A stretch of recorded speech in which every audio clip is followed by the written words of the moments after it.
let's bring in Philly.500. Usually I have like a list of questions for people. Look at this. I don't have any. I just want to hear you. That's because I'm a beautiful man. I leave you speechless. What do you mean? Okay, give me your sense of what you've watched and listened to over the last 48 hours. My feeling is that everything that has happened is over the last 48 hours has been expected.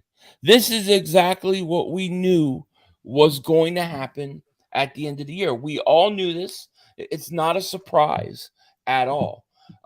So to me, everything is kind of going just as I thought. I thought it would be, you lose a bunch of guys. A lot of people would start to panic. There would be a lot of fighting amongst Eagle fans, and people would rush to judge the whole roster and everything that's going on in a short period of time before we actually know what's going to happen. That's kind of what I thought was going to happen. Okay, here, and let me kind of ping pong this back to you then. Okay, fair enough. But when people were talking dynasty and you have 18 free agents all built on one-year deals, and you got to pay the $50 million quarterback tag that's out there, the only thing you can do is go cheaper. And Rashad Penny is a great example of that. Instead of going and calling the agent for Austin Eckler, you go after a guy who was a complete bust in Seattle. He couldn't even beat out Chris Carson. He's never been healthy. Yeah. I mean, so you're kind of shopping at the dollar store and getting ready for the draft. So, Philly, I don't know if you're going to have the same – you're not going to be in the same position that you were in a year ago with that roster. You can't construct the roster the same way you constructed it last year because you're not going to have the pieces. You're not going to lose Hargrave and just replace them and then lose Bradberry and replace them. It was never going to work that way. The Eagles are going to have to, and we talked about this a few weeks ago, they're going to have to approach this whole offseason. If they really want to be competitive next year, they're going to have to approach how they construct this roster differently than they approached it last year. So do you think do you think they're willing to take a step back this year so that they can build for the next 5? I think that is a possibility. That could be one of the things that they're going to do. I think it's one of two things. I think it's that, or they're going to do the other thing that I've suggested that I think they should do is focus on building your defense over the course of the next 2 years through the draft, and then shore up and make sure your offense, which is still the strong point of your team, make them better next year so that they can go out, score points, win you games by scoring in a weak NFC conference with no Aaron Rodgers, with no Tom Brady. So I think it's one of those two things. Now, I will say this, the Rashad Penny signing, if they signed him as their primary back, as their main back to bring in, it's a problem. If they're signing him as a depth piece to go along with, I don't know, maybe taking a running back in the one of the first 2 rounds or something like that we don't see coming, then I'm okay with it. But we don't know yet. Looks like there's news right now that Bradberry has re-signed with the Eagles here. That's huge. It's huge. Okay, so now you have again, what does that mean towards CJ, though? Okay, I mean, are you really going to do this? I want to know, hey, Tone, let's get the money on Bradberry, because that means this. You have I can't believe Slay would be left. You're going to pay 2 corners north of $15 million? No way. They brought Bradberry back? For real? That's what I'm seeing here. Dancing. Let's go. So what do you do? So that means CJ's out? No, I mean, my hope is that that it's a 2 thing. They're going to bring both back. I hope they bring them both back, but I mean, I don't know. I don't know with CJ. I just thought that when they let Marsha Epps, I rather say, when they let Marsha Epps out the door, to me, that made me feel like there's a chance with CJ coming back. Now, if 38 million over 3 with incentives, a total of 44. 20 is guaranteed. 20 million is fully guaranteed. So we're looking at somewhere between. You're looking at $13 million a year. There's not a chance in hell Slay's still on this team. So they're going to trade. They'll probably trade Slay post June 1st. Yeah, designation is probably what they'll do. Yeah. But I mean, I actually think that bringing Bradberry is big, and if you get CJ Gardner-Johnson back, I think you got something. I think you got. And then you draft Devon Witherspoon, the kid from Illinois. You put him there, or Porter.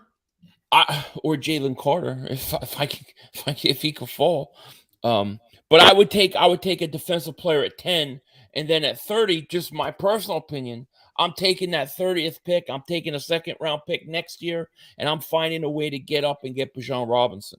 But if he hits all his incentives, it's 14.6 a year. Get this. So your other corner's making 18. Mm-hmm. That's $32 million in your 2 corners.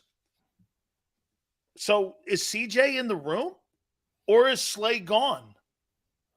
Remember, you have to deal with a cap here. If I have to guess,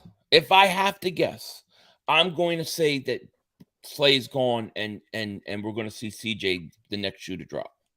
That would be my guess, because in my opinion, when they let Marsha Epps out the door, you left yourself with no safeties. So I have to think that they want to bring CJ back. Now, if you bring CJ back and Bradberry back, and then maybe you move Slay, that could be something that they do. You know, I'd rather have Bradberry than Slay. Me too. I would too. Slay's 32, and I said it weeks ago. They should deal him. Yeah. Because if you deal him, then you might be in the room. Say, Philly, supposedly because of Drew Rosenhaus. I talked to Drew Rosenhaus and Robert Bailey, who represent Darius Slay. Mm-hmm. The problem with the whole restructuring of his contract is it makes it easier for the Eagles to move him. That's why he hasn't redone his deal.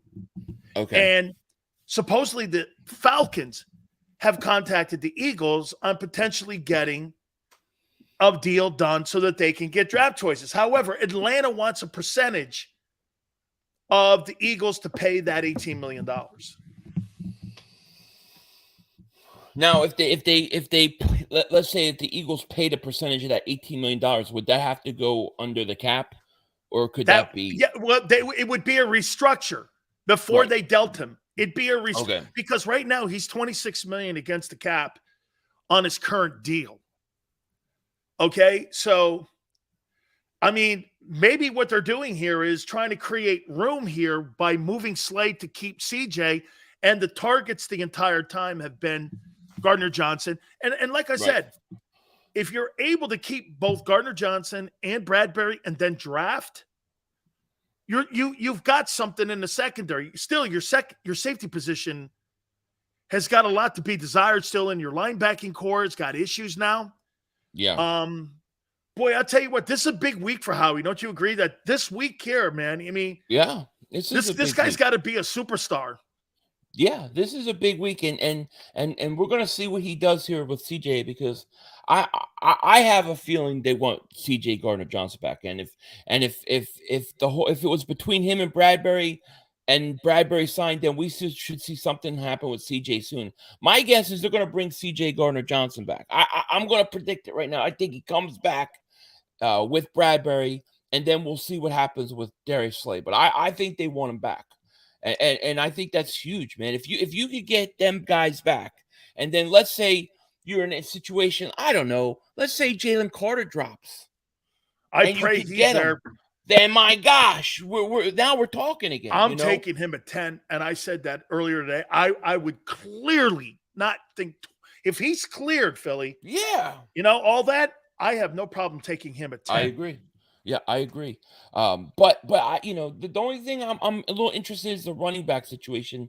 Well, I want to see what happens to CJ, but I don't believe they're finished at the running back spot either. I believe they're setting up to draft a guy early. Maybe within the first 2 rounds or something like that. Do you think they get the deal done before the 15th? No, that's of tomorrow. They're not going to get Jalen done tomorrow. Do you think they get it done before the draft? Yeah, I think I'll say before the draft, but not tomorrow. I think before the draft. But I think they're going to structure I think we'll see his contract done in a way that it doesn't kill us this year in the cap. Like it doesn't kick in till the following year. They'll structure it. Howie's pretty good at that. That's one of the things he does good. So we'll see. So how do you think Howie's done so far in free agency? Well, I think the Bradberry thing is big. It is, right. Like if you were talking to me before Bradberry, I would say somewhere around, I don't know, no grade at all. I'll say how right about now. This? Do you agree that like you said, because when you first came on here, you said something that it's kind of going down the line of how you have covered him, and his philosophy is that, well, they felt that the two linebackers were expendable. Yeah. And they felt the running back was expendable. Yeah. And that's kind of what's played out here a little bit, right? Yeah. And we knew Hargrave was not going to stay with $20 million. No, but the Eagles were not going to pay $22 million or $20 million for that guy. Right. The way I see it is, if you really look at it, if the Bradberry thing, that kind of changes how I feel about how things are going. And it gives me some hope that they're going to find some way to work in C.J. Gardner-Johnson. Now, I'm not so sure Slay's staying, though. That's going to be an interesting question. And I really think they're going to take a running back early in the draft. I think they take a defensive player at 10. I think that second pick's a running back. So we'll see. Here's one thing that I was shocked on, though, with the moves. You say that everything was expected. Philly, what I didn't expect is the money. Yeah. I mean, TJ Edwards got $7 million a year. I know. The guy, Kaiser White, just got $5.5 million. Yeah, I know. Expensive. And that's how they treat their linebackers, though. As long as I can remember, well, for a long time, they don't pay linebackers. They're not going to pay them. So I could see the Eagles doing something like bringing in Bobby Wagner on a 1-year deal, something like that, to get through the year with Nakobe Dean, something like that. So it's going to be interesting. It's going to be interesting. There's obviously, with the Bradberry signing, I think there's obviously other shoes that are getting ready to drop. Howie's maneuvering, he's wheeling and dealing, he's zigging and zagging, baby. It's Howie Vision. Wait. Howie Vision. Sills is living in it. Hold on for a second here, Howie Vision. Let me. So what'd you make of the Andre Dillard? What was Andre Dillard's career in Philly? Stunk. That's Howie Vision. Yeah. How there's no. Oh, I see. Howie Vision. There's a dark side of Howie Vision and a bright side of Howie Vision. It does not. When I started saying Howie Vision, that was not initially a good thing. It became good this year. It could be bad. It could be good. It's just his world, though. We're just living in his world, Hey, Tone just said Howie Vision isn't good or evil. It's not. Now, I got one last question for you here. Yeah. The Eagles, we talk about potentially taking some type of step back because of the loss of all this talent. Bradberry's a great deal, no question. It also indicates something else to me. It indicates that they're not taking a step back for the next few years. If you don't think losing both your defensive tackles and your linebackers and maybe C.J. Gardner and 1,300 yards rushing and a starting offensive guard is going to affect the team? No, I think it affects the team, but what I'm saying is I don't think they're trying to take a step back. No. They're trying to figure it out. Yeah. I think it's the NFL's game. Right. You know what I'm saying? Right. And Philly, but here's the thing. If the Eagles take maybe a small step back in roster, don't you agree that the NFC is still taking bigger losses? Because if you lose Aaron Rodgers to the Packers, I mean, I wrote these quarterbacks down. Watch this. Here's the quarterbacks that are going to be in the NFC. I mean, Jared, here are the quarterbacks. I mean, it's a list of like nobodies. Carr, Stafford, Geno Smith, Yeah. Dak, Golf, Cousins, Fields. You know, the Eagles may take a step back, but the NFC is taking a bigger step back. Right, exactly. Right. That's why if they're smart about how they construct this roster, they got an idea, they got a plan, and they do it right, they still can go and compete next year. I truly believe that. So I think the Bradberry, it's a big move. The question is what happens with CJ now, because I would rather have him back more than anybody because of his age. So who has a better roster right now, Niners or the Eagles? Niners, except for the quarterback position. I don't think they have a better quarterback position than the Eagles. This is big news. I agree. I think the Bradberry deal is a big thing. And I know you'll be talking it on your show, by the way, very successful. Just type in Philly.500, and I'm sure he's going to be smoking on all of this here because I'm with him here. Yeah, I'm going to give my opinion on Bradberry signing too, because I'm in agreement with you. I think this is a big move for them. So we're going to hit on that next. Hey, Philly, thank you, brother, for doing this, man. You're always great. Appreciate it. Take care.